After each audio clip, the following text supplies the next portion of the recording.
I've always had the mind of an engineer. I wanted to know how things worked and would physically break them down into parts I could understand. My parents quickly realized it was to their benefit that I preferred tools to dolls. They handed me the hammer and the wrench and the snow shovel and got used to the idea of having an engineer around the house. Amid pieces of me breaking apart their lamps and remote controls and even toilet bowls, my parents made this decision to encourage me. They told me I had the power to become anything I wanted to be. I'm here today because I need to see more girls accessing this power. According to the National Girls Collaborative Project, males are 6 times more likely to have taken an engineering course. Only 18% of the bachelor degrees in engineering are awarded to women annually, and just 13% of the engineering workforce is female. It's a trend we're all aware of. Women are historically and statistically underrepresented in the STEM, science, technology, engineering, and mathematics fields.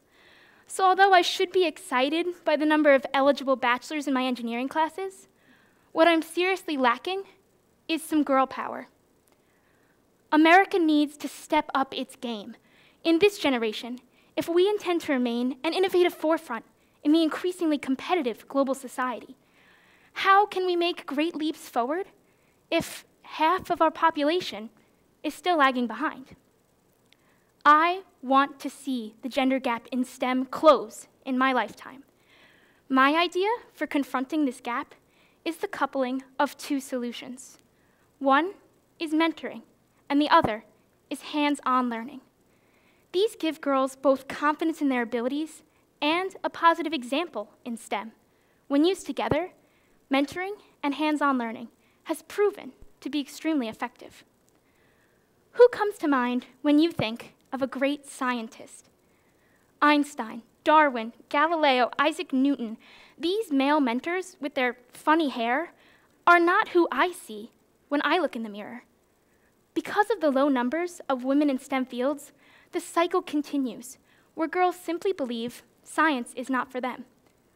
Girls need to see examples over and over again of people they can actually relate to succeeding in STEM. Thinking about this issue inspired me to develop the concept of a 3-generational line. My idea is a pipeline that introduces girls to a STEM concept and carries them through a line of mentorship towards careers. This idea needs to be talked about. It's on the global mindset, and I presented it as a panelist at the Global Women's Initiative Conference in Chicago last fall. This 3-generational model could be the key to obtaining and then retaining women in the STEM fields. It starts at the top, where professionals must make the decision to give back through mentoring. So the first step in this generational line is connecting college-age students with these professionals. For example, as a first-year student, I founded the American Society of Civil Engineers, ASCE, on Stony Brook campus. The purpose of a professional society like ASCE is for the younger members from any background to seek career guidance from those already established in the field. As president of ASCE Stony Brook, I bring in speakers as often as we can connect with female speakers who present about their educational journey. When these professionals give back their time, they push students forward. With a positive example of well-paid women in the workforce, college students see the light at the end of their rigorous work. Many young girls just seek to be older. They want that ability to go where they want, when they want to.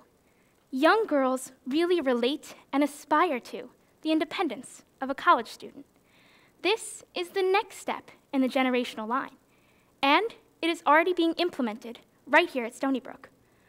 The Women in Science and Engineering program, WISE program, was my eureka moment to get involved in STEM learning. I knew that I wanted to apply to a technical college program, but I was being met with a lot of strange encouragement. People told me that being a girl in engineering was my golden ticket to any university I wanted to go to, but I didn't want to be accepted based on just a statistical need. I wanted to walk into a college program based on intelligence and capability and talent, and the WISE program at Stony Brook offered me an even playing field where the gender aspect was eliminated. And in coming here, I found a community of like-minded women who use STEM together to advance. This is what I had been looking for. This is what inspires me to give back. And summer 2013, I connected with the WISE program. I wrote, designed, and tested a new curriculum in civil engineering, now being implemented through high school WISE for younger students. This curriculum is where my second solution, hands-on learning, comes into play. Civil engineering is a very versatile field. This umbrella term encompasses several types of engineering, including environmental, structural, and transportation. I fell in love with the idea of becoming a civil engineer because they are the agents of help that design the society around us. Everything, from the roads we drive on, to the homes we live in, to the tap we drink out of, is a product of civil engineering. I believe there's something exciting about civil for everyone. It's all around us. Unfortunately, many students have never even heard of this major. The curriculum I wrote uses fun, hands-on projects to engage girls in the different aspects of engineering. These projects are designed to be sustainable and low budget. They can be scaled up or down in difficulty in regard to the student's grade level. For example, I designed a project called Newspaper Domes, a lesson in structural engineering. The premise of our project is to follow a blueprint to design and actually build one of these large dome structures. For younger students, Newspaper Domes is an excellent example of the importance of teamwork to the engineering disciplines. And for older students, Newspaper Domes is a practical example of physics concepts they will see in an early college classroom.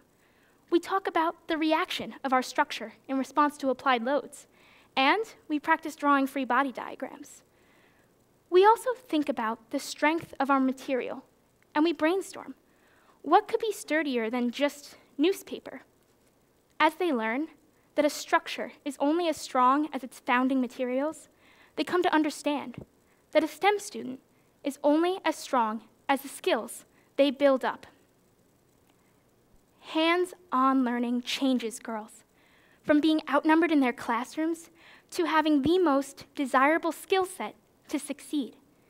Mentoring gives them the confidence to apply what they have learned.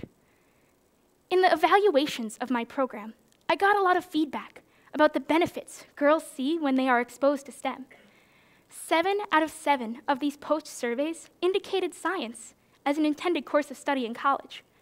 4 out of 7 listed engineering, with 2 specifying civil engineering. In making their final comments about the program, one student said, "Civil engineering was not a field I had previously considered, but now is a more relevant major on my own list of possible careers." And another girl said, "I really enjoyed this a lot. It opened my eyes to new aspects of engineering." It is clear that these girls have an open mind about science. They've seen success, and now they're ready to access it. Mentorship and hands-on learning has impacted their confidence and opened the door to STEM. My curriculum is currently in its 3rd semester with a class of 11 brilliant girls. I hope that by sharing my idea today, we can see the broader impact. Any educator could implement this type of curriculum or other low-budget projects to spark a passion for STEM in their classrooms. Any parent can do what mine did, open up the conversation about STEM, supplement thinking skills with books and games and even apps. Any of you could empower a girl through just a compliment, and that is my challenge to you today. But I'm tired of the words like cute and pretty and princess. When we change the way we address girls, we change the way girls think about themselves.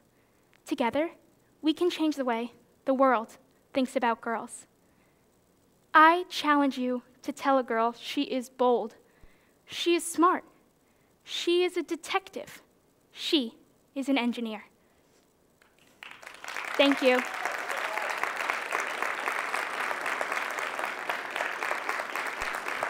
Thank you.